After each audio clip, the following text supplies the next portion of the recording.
Alors, vous connaissez. Alors, si vous deviez. Alors, par exemple, prenons le mot juif, par exemple. Comment il faudrait le prononcer correctement en français, le mot juif? Si on voulait prononcer toutes les lettres, on dirait juif. On prendrait le S final. Oui. Alors, mais d'habitude, on ne prononce pas le S. On n'est pas en train de savoir des habitudes, on a le système de la langue. Par exemple, quand je dis je suis. Le système de la prononciation de la langue. Je suis, je ne prononce pas le S de je suis. Donc, c'est pas un pluriel là. Sauf liaison, je suis allé. Ah oui, quand il y a une liaison, je suis allé, on prononce le S. Oui. Oui, d'accord, très bien. Bravo, vous avez retenu votre leçon. Alors, comme par exemple je dis actif, comment peut-il dire actif? Actif, comment lire ça? Comment prononcer? Ça c'est l'écrit. Comment on prononce ce mot-là?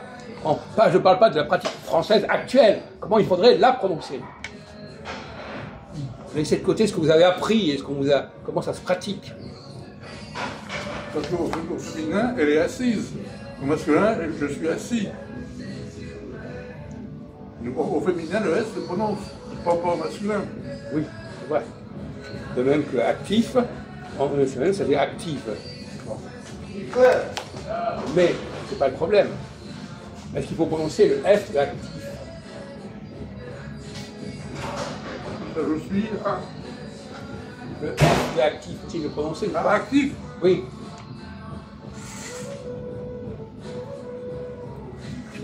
Il y a activité. Oui, justement, l'activité. Répondez à la question qu'on vous pose et pensez pas à côté à autre chose. Actif, le F se prononce.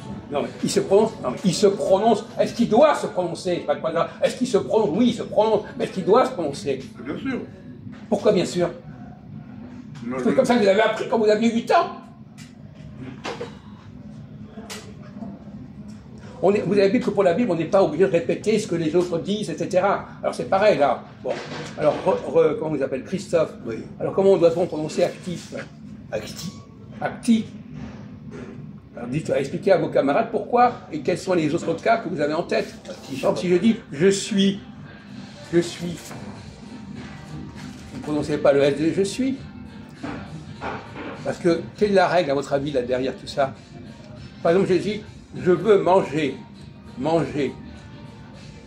Est-ce que vous prononcez le R de manger? Donc je veux manger. Hein? Je veux manger. On prononce le R de manger? Mangiare en italien. Non mais répondez! Est-ce qu'on dit je veux manger ou je veux manger? Ce que vous êtes en train de faire d'ailleurs. Bon, ça va. Alors? On disait, ben ouais, on ne prononce pas le F. Oui. On le prononce qu'au futur, par exemple, je mangerai. Je mangerai. Donc, les juifs, on va dire je suis juif ou je suis juif.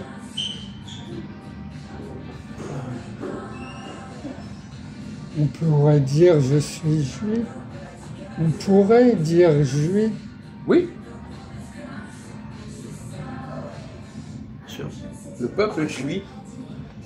Et d'ailleurs, est-ce que quelqu'un connaît l'anglais ici? Ouais. Comment on dit juif en anglais? Ben, Jew. Comment ça s'écrit? J-E-W. Il n'y a pas de F dans Jew. Non. Alors pourquoi est-ce qu'ils ne mettent pas de F, les Anglais? Comment on dit en anglais? Jew. Jew. Oui. J-E-N. J-E-W. Vous n'avez jamais appris c'est pas l'anglais? Non, mais. Jew a donné Jewish. Oui. Mais pourquoi il n'y a pas de F dans le Jew? Pourquoi les Français disent juif et les Anglais disent Jew? La justice correspondante, c'est Jewish. Bon, écoutez, bon d'accord, très bien, bravo. Hein. Alors, Ben, peut-être que le F, c'est pour signifier qu'ils sont français. Non. bon, vous avez une proposition à faire, Christophe, sur ces sujets, ou bien vous vous abstenez? Je m'abstiens. Hein, au milieu, derrière. Bon. C'est parce que les Anglais sont partis de juif. Ils ont pris le français juif, et donc ils n'ont pas pris le F, parce que le F ne se prononce pas. Quand quelqu'un entend les Français parler, ben, il ne va pas reprendre des mots qu'il ne prononce pas, des lettres qu'il ne prononce pas. Si moi je dis « je suis juif », et quelqu'un veut m'imiter, il va dire il est juif, il ne va pas reprendre le F que je n'ai pas utilisé. Donc les Anglais, quand ils entendent parler le français, ils le reproduisent tel qu'ils l'entendent, non pas tel qu'il est écrit. Donc grâce à l'anglais, on peut retrouver la prononciation ancienne du français. C'est la question qu'il pourrait poser. Donc alors on confirme que ça se prononçait juif. Le Oui, mot, voilà, exactement. Ah bon? Oui, parce que l'emprunt, les gens qui ont emprunté. On va prendre un autre exemple. Comment on dit wanted, vous connaissez l'expression wanted? Pourquoi est-ce qu'on dit wanted? Alors, ça veut dire quoi wanted? Ben, Rechercher. Rechercher. Pourquoi les Anglais disent wanted? Et pourquoi nous on dit rechercher? Et dans rechercher, il n'y a pas le D. Pourquoi nous on a un D et les Anglais n'ont pas le D? Donc pourquoi nous on n'a pas de D et eux ils ont un D? Vous avez une idée là-dessus? Il y a des tas de mots, par exemple change, n'importe quoi. Il y a des tas de mots, tous les participes passés en anglais sont en ED. Disons le D, c'est une règle générale de l'anglais. Oui, enfin, pour les mots en tout cas, pour les verbes faibles, pas pour les verbes. Oui, non, mais rien. Il y a des règles générales de C'est pas une l'anglais. règle, c'est pas une règle générale de l'anglais, ça vient du français. Ne dites pas l'anglais, c'est du français passé en anglais. N'importe quoi. Bon, donc, les Anglais nous rappellent, qu'est-ce qu'ils nous rappellent les Anglais par leur emprunt? Alors, c'est le ED en anglais, qu'est-ce qu'ils nous rappellent? De quoi ils témoignent? Vous l'avez dit?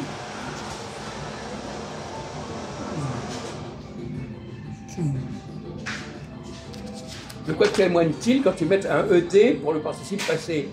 Alors que nous, on ne le met plus. parce qu'on ne le prononçait pas. Enfin non.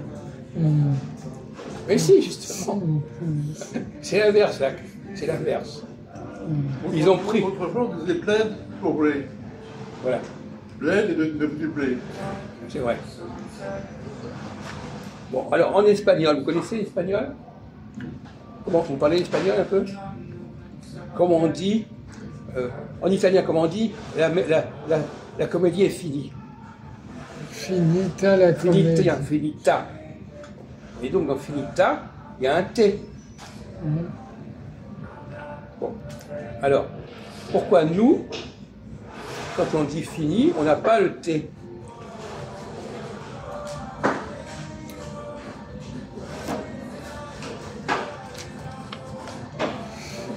Parce qu'on ne prononce pas le T final. On ne met pas de T dans l'orthographe. Enfin, avant, alors, on mettait un T dans Oui, le l'orthographe. T a disparu. Voilà, c'est ça. Le T a disparu en français pour être aligné sur l'oral. Comme on ne prononçait pas à l'oral, on a supprimé à l'écrit pour certaines personnes, pour que ça ne crée pas de confusion en réalité, quoi. De même que les Anglais, nous on avait un D à la fin. Les Anglais ont pris l'écrit français où il y avait le D, mais nous on ne l'utilise pas puisqu'on met des accents à la place.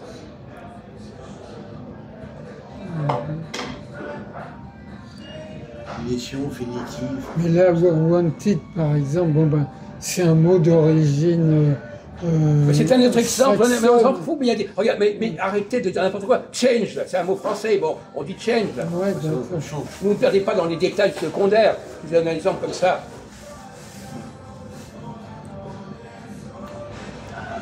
Autrefois, on écrivait changer comme ça avec un D. et au féminin, on disait changeette.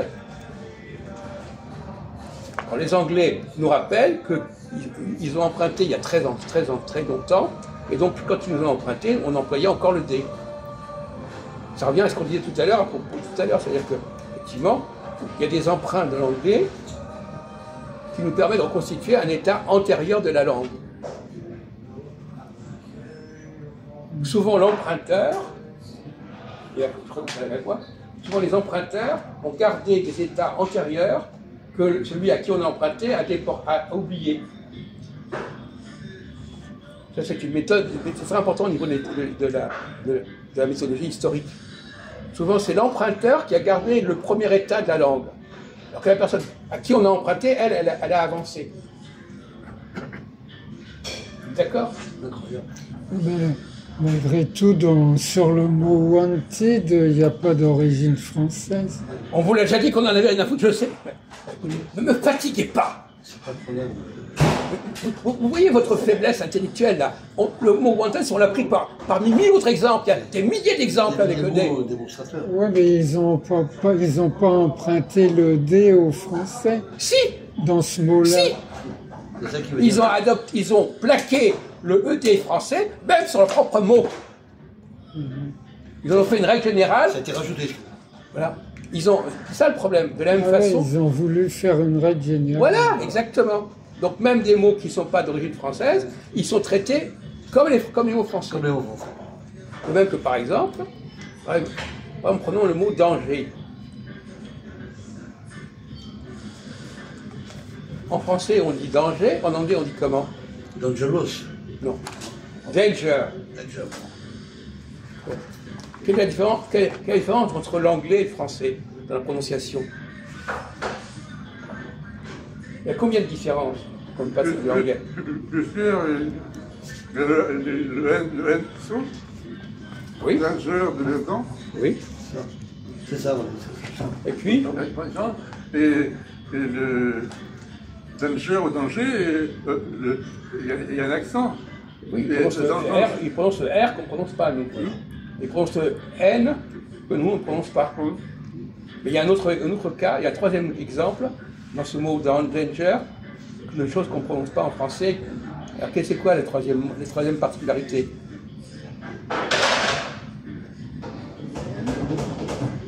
C'est le R. On vient de le dire. Non, non. C'est le même mot en français et en anglais, Oui. mais c'est la prononciation. Oui, oui, c'est ça, oui. Ah oui, Bon, alors, danger et danger, ben il y a AN. on vient de le dire, Ouais, ça. d'accord. Vous avez- Bon, et puis Vous nous dites quelle est la danger, troisième particularité. On a déjà signalé deux particularités. Où est la troisième?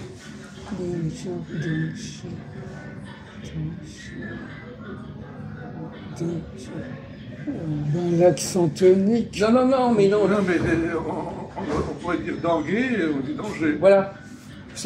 On dit pas, les Anglais disent pas danger. Nous, on dit danger. Ils prononcent pas le G. Les Anglais ne connaissent pas le G en anglais. Ils ne connaissent pas le G français. Le jeu. Ils disent pas, par exemple, ils disent pas danger, ils disent danger. Danger. Ils disent Ils disent pas Jean, ils disent John. Ouais. Bon, voilà. Donc, ils ne peuvent pas prononcer le J, donc ils mettent un T devant pour prononcer le J. Ouais. Alors, autre chose, pour terminer sur ce plan-là. Alors, par exemple, I don't want. Alors, ça va vous énerver, ça. Voilà des mots anglais qui sont prononcés à la française. Pourquoi?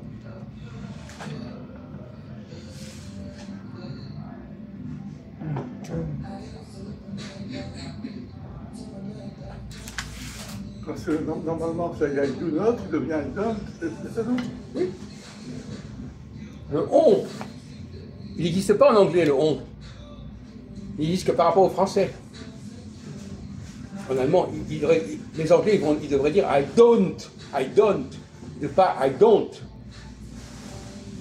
Il devrait dire I don't, Voilà. et pas I don't. I Ils don't. disent I don't parce qu'ils le font sur le mode français. C'est l'expression française. Et want, c'est encore pire, want. Ils devraient dire want, I don't want. Ils disent I want parce qu'ils emploient le en français. Donc vous voyez, même sur des mots qui n'ont rien à voir avec le français, ils le prononcent à la française. Ou pour des verbes qui n'ont rien à voir avec le français comme wanted, ils le traitent à la française. Donc le problème du français, c'est pas tellement les mots empruntés par l'anglais au français, c'est aussi même des mots anglais qui sont travaillés en français. Want, oui, il y a le son 1. Ben, le son 1, il n'existe qu'en anglais. Il vient du français. En allemand, si vous connaissez l'allemand, ce mot Ant, ça n'existe pas en allemand. Ben, il y a Anschluss. Non, non, c'est vous qui le prononcez comme ça. C'est Anschluss. Anschluss. Oui, vous le prononcez à la française, c'est n'importe quoi. C'est pas sérieux. Mais les Anglais, quand même, pour le don't, I don't want. Oui. Ils disent pas I don't want.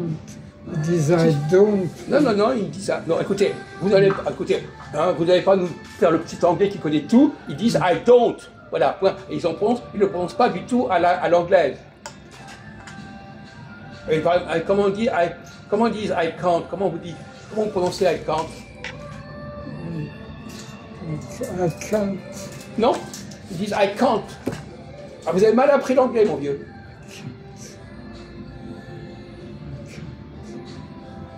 On peut dire deux choses. On peut dire I cannot ou I can. Oui, non, mais d'accord, mais. Comment vous avez dit? I can. I cannot, Ou I can. I can't. I can't. I can't. Ah oui, I can't. Oui.